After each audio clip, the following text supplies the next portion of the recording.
Hi everyone, I hope you're doing well.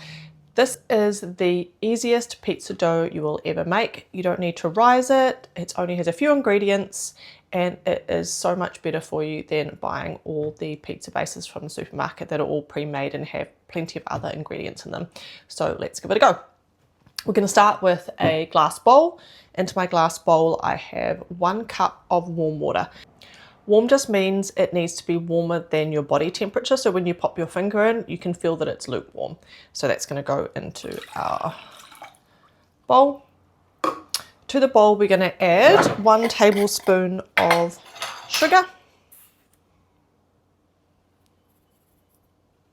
and 1 tablespoon of dry active yeast. It comes in these little foil containers so it stays fresh. So we're going to do 1 tablespoon of that, sprinkle it over the top. And I am just going to give this a little bit of a mix just to get that sugar moving around and interacting with the yeast. So we're going to leave that for 5 minutes just to activate that yeast. It's been 5 minutes and you can see that there's some bubbles forming on the top of the mixture and it's kind of starting to look quite foamy. So that is ready. Now that our yeast, water and sugar is ready to go, we're going to add the flour, salt and a little bit of olive oil. I'm going to start with the flour. We're going to go in with 2 cups of flour to start with. You may need to use a little bit of extra just depending on how your dough is looking, but let's start with 2. So I've got 1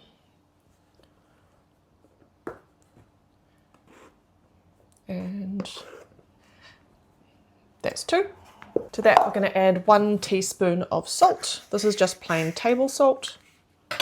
This is definitely not best practice doing any kind of pouring over a bowl, just in case you overdo it and then you can't take it back. So this is definitely not best practice. There we go. 1 teaspoon of salt. And I'm just going to add 1 teaspoon of olive oil.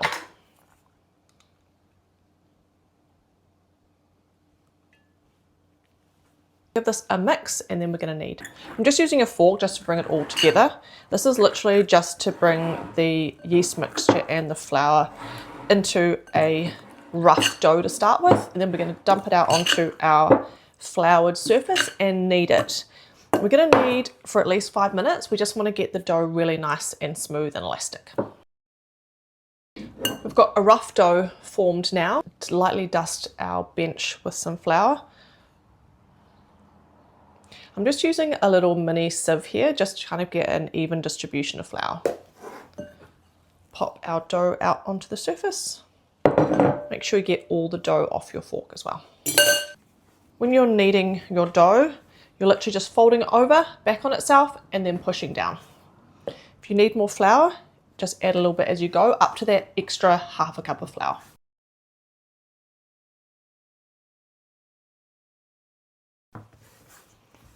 Any more than that and your dough could become quite dry, so just make sure you don't overdo it. So I'm just going to give it another minute of kneading and then it's going to be ready to roll out. Oven preheated to 200 degrees Celsius. So a nice hot oven. You can absolutely let this dough rise if you want to. You can make it ahead of time, just cover it with some cling wrap or a damp towel and let it rise. But because we're wanting this to be super quick and easy, you certainly do not have to. Knead it, roll it out and pop your toppings on and then whack it into the oven.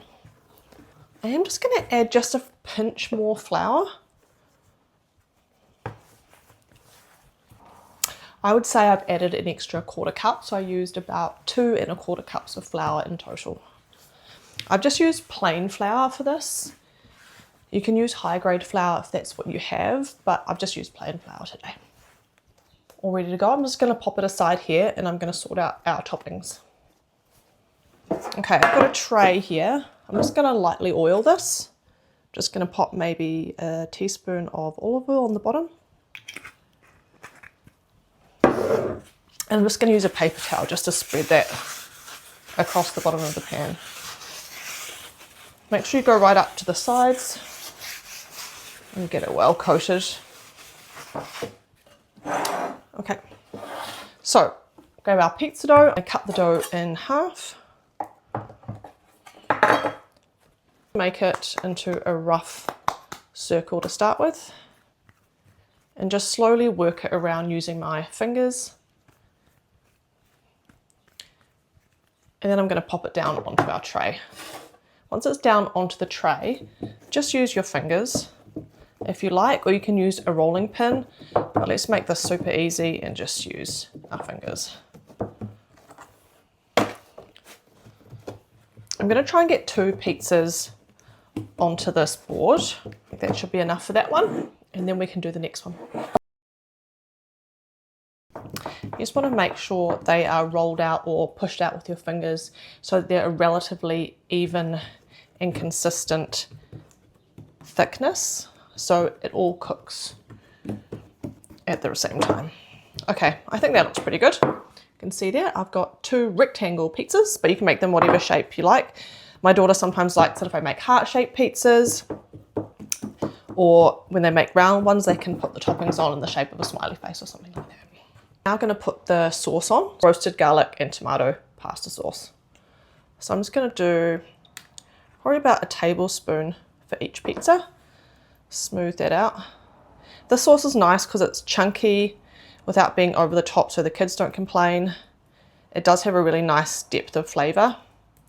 Sometimes I'll make this myself and I'll just use a tin of tomatoes, pop it into a bowl with some garlic powder, onion powder, oregano, basil, and just blitz it up with a hand mixer. And then you can put it into a jar and keep it in the fridge for about a week. And you can just use that, and you can actually use that for a base for pizzas. You can use it as a base for a pasta sauce and just cook it down with some onions. And that's really nice as well. But we're making this super quick today. And I've got about a cup of mozzarella here. This is all we had left in the fridge, so if you want to go extra cheese you can. What's quite nice is doing in a bit of a mixture of mozzarella and a cheddar cheese, like a tasty, just to give it a little bit of extra flavour. And then you can also add a grated parmesan on the top, is really nice as well. So this cheese is not going to go very far. In fact, we might get a few complaints. They'll survive. Okay, I'm just going to pop a little bit of salt and pepper over the top. And these are going to go into our 200 degrees Celsius preheated oven.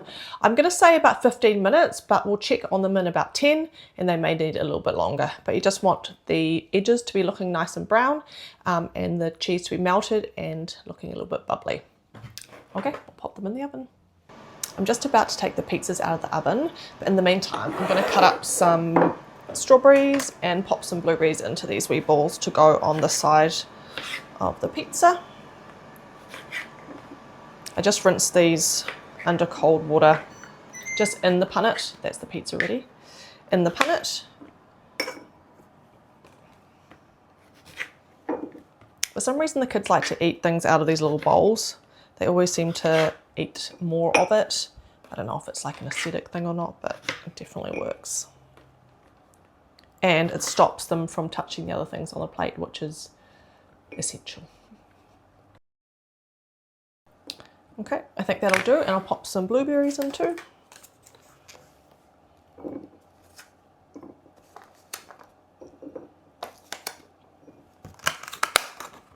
Okay, let's get the pizza out. Here are the pizzas out of the oven. They could definitely have done with some more cheese, but the kids are just going to have to put up with it. I think they still look pretty good. So let's take one off the tray.